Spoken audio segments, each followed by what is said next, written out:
di era digital saat ini, media sosial gak cuma punya peran sebagai tempat itu, tapi juga jadi ruang belajar baru nih buat banyak orang. Melalui platform seperti YouTube dan TikTok, kita bisa belajar mengenai banyak hal, mulai dari cara berpikir, mengatur waktu, dan mengelola keuangan. Salah satu tokoh menonjol dalam dunia edukasi digital ada Timothy Ronald. Saya yang kenal sama Timothy Ronald, seorang pengusaha muda sekaligus konten kreator yang dikenal karena konten finansial dan pengembangan dirinya. Gak cuma itu, karena gaya komunikasinya yang tenang, logis, dan apa adanya membuat banyak anak muda yang merasa dekat dan mereka mudah paham sama pesan apa yang disampaikan oleh Timothy. Nah, bukan hanya itu saja, Timothy tidak hanya sekedar memberi tips soal uang, tanggung jawab, dan cara berpikir yang matang sejak muda. Dan menariknya, perilaku dan cara berpikir ini dapat dijelaskan melalui teori pembelajaran sosial dari Albert Bandura, di mana seseorang tidak hanya belajar dari pengalaman langsung saja, tetapi juga berdasarkan pengamatan dan penyuluhan terhadap perilaku atau tokoh figur yang mereka kagumi.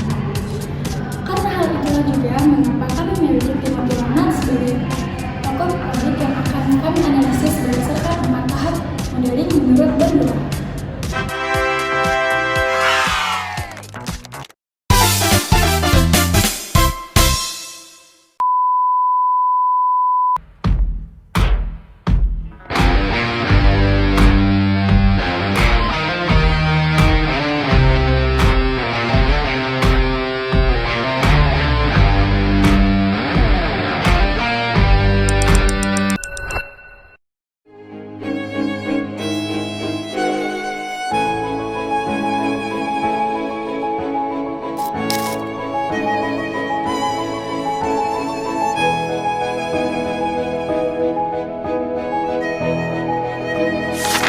Pertama, ada tahap atensi atau tahap di mana kita mulai memperhatikan perilaku seseorang karena ada hal menarik dari mereka.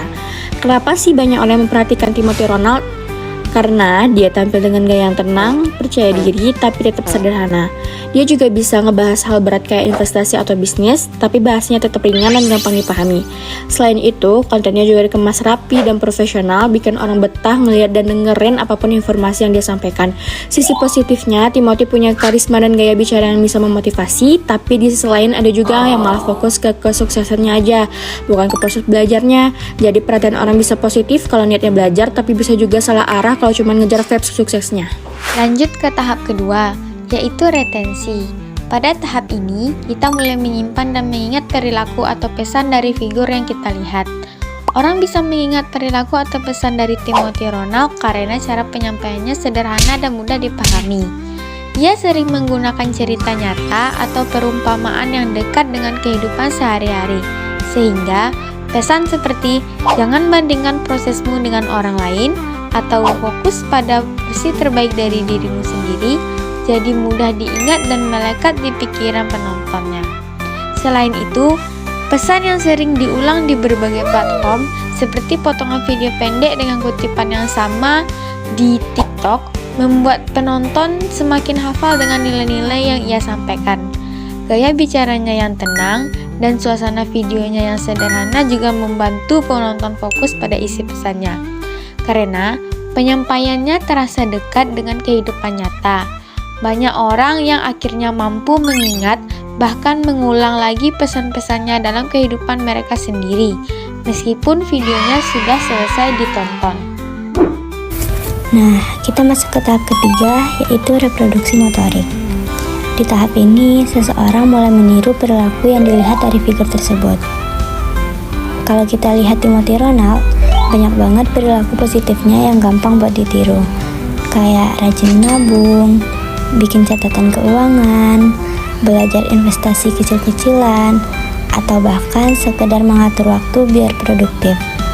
Jadi nggak heran lagi kalau banyak anak muda yang akhirnya ikut termotivasi buat mulai kebiasaan baik ini gara-gara nonton kontennya. Soalnya perilaku Timothy termasuk realistis dan bisa banget diterapkan di kehidupan sehari-hari. Tapi tetap ya, buat bisa benar-benar meniru perilaku kayak Timothy, kita butuh beberapa hal pendukung. Misalnya, ya minimal punya uang sedikit buat menabung atau investasi kecil-kecilan. Masuk ke tahapan terakhir, yaitu motivasi. Motivasi merupakan dorongan untuk meniru perilaku orang lain karena adanya pengaruh atau melihat hasil positif yang akan kita dapatkan. Timothy dapat banyak reward secara langsung dari perilakunya, baik itu berupa kepercayaan dari publik, pujian, dan citra positif sebagai edukator muda yang sangat keren. Lalu ada juga vicarious reinforcement, di mana penonton melihat orang lain yang meniru gaya hidup jadi ikutan sukses, dan mendapatkan hasil yang positif juga. Dan yang terakhir yaitu self-reinforcement, yaitu banyak yang merasa puas dan bangga karena berhasil mengatur hidup mereka menjadi lebih baik itu berupa keuangan, menjadi lebih baik setelah menirukan gaya dari Timothy Ronald. Tapi di sisi lain, ada juga sisi negatifnya. Kadang orang termotivasi itu bukan karena pengen belajar, tapi mereka cuma pengen kelihatan agar sukses.